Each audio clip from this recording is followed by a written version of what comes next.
Listen.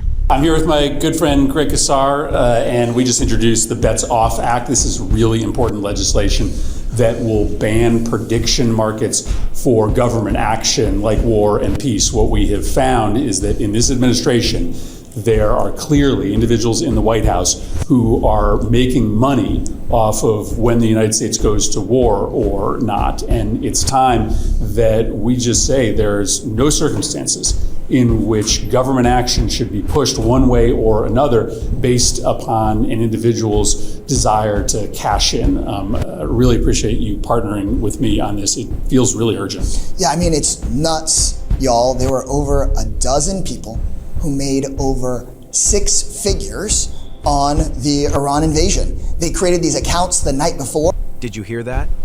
They are talking about bets on war, not fantasy football, not a game show. War, life and death. And now Pete Hegseth is facing new questions too. Reuters reported that his broker sought a defense fund investment before the Iran attack. The Pentagon denied it, but denial is not proof. Proof means records. Proof means timelines. Proof means who knew what and when. And Senate Democrats are now demanding those answers in writing. So this story is bigger than one headline. It is about whether public office became a private trading desk. It is about whether secret government decisions can become somebody else's payday. And if that is even close to true, every American should be furious. Because your retirement is not supposed to compete with inside power. That evidently Pete Hegseth's broker at Morgan Stanley reached out to the private equity fund Blackstone, asking whether or not Hegseth could invest millions of dollars into one of their specific defense funds. One of their defense funds that held stock in companies having to do with defense, that Hegseth, under his conduct, his code of conduct as the Secretary of Defense or War, whatever they're calling that department now, is specifically not allowed to invest in. There's about 10 or 12 defense stocks. Under that code of conduct, he's not allowed to invest in. So you have an apparent violation on multi fronts. Not only was he attempting to perhaps commit. Here is what they are not telling you clearly enough. This case is not proven, but the questions are serious. Reuters reported that Hegseth's broker tried to buy into a defense fund before the Iran attack. Reuters said the fund was linked to BlackRock. The deal reportedly did not go through. That matters. But it does not end the story. It starts the story. Because lawmakers now want to know whether another defense investment happened instead. They also want to know whether Hegseth approved any of it. That matters because his own ethics commitments are part of the issue. ABC News reported Senate Democrats said his broker would have needed approval for a sector-specific fund. ABC also reported Hegseth is barred from owning stock in several major defense contractors under Defense Department conduct rules, and the Warren-led Senate letter asked direct questions. Did he share information? Did he direct the trade? Did he and his broker discuss defense funds? What did he own?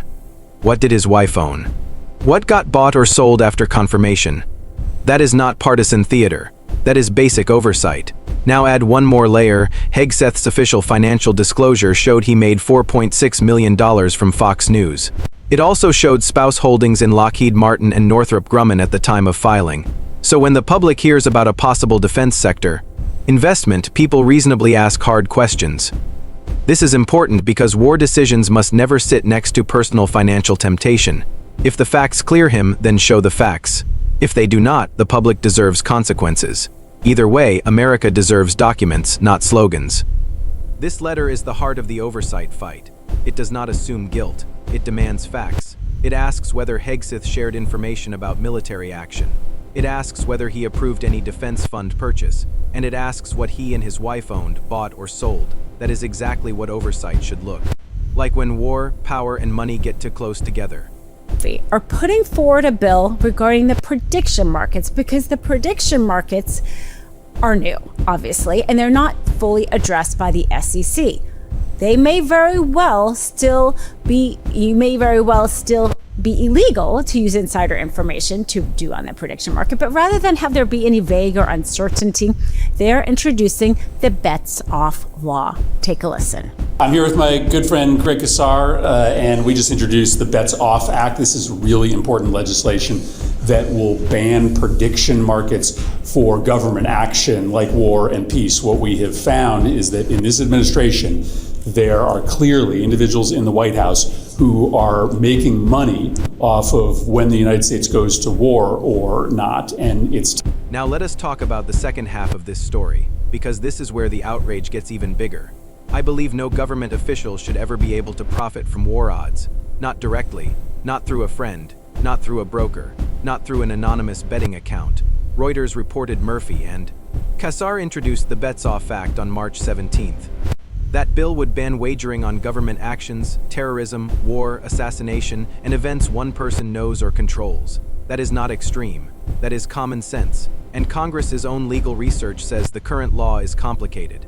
The CRS explained that prediction markets can fall under the Commodity Exchange Act and CFTC Rule 180.1. But it also said the legal lines are still unsettled, that gray area is exactly where corruption grows. PBS reported anonymous accounts made high-stakes bets tied to Iran developments.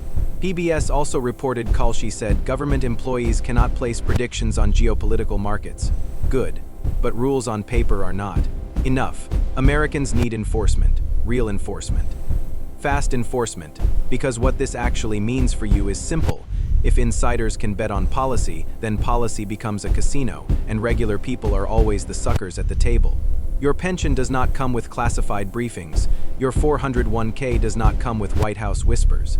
So yes, I think, this is outrageous. Not because every accusation is proven today, but because the system clearly invites abuse tomorrow, and in a democracy, even the appearance of war for profit should set off every alarm we have.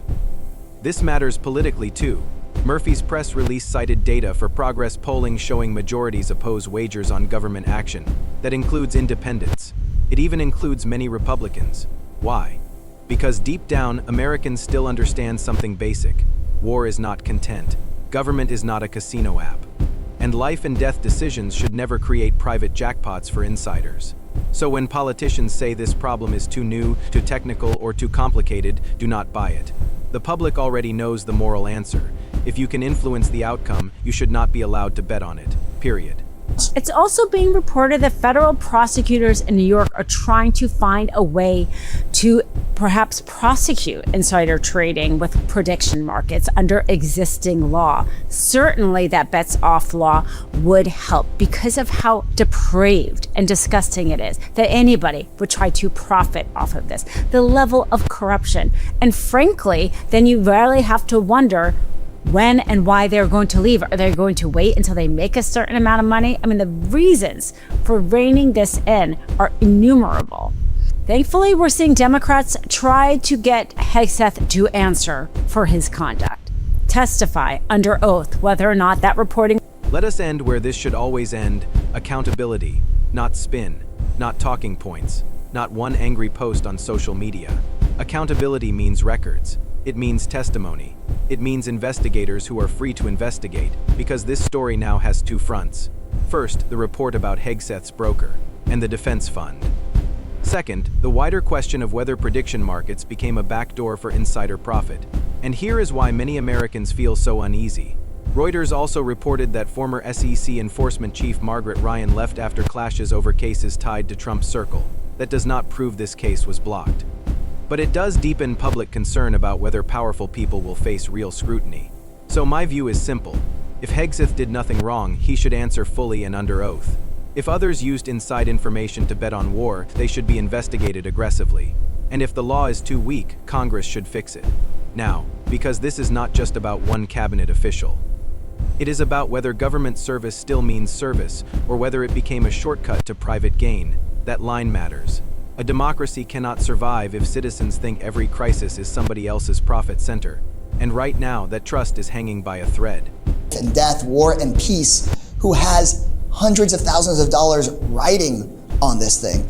It is just so corrupt. And so if this video opened your eyes, hit that subscribe button right now, because this story is just getting started and I cover it every single day. Don't miss what's coming next.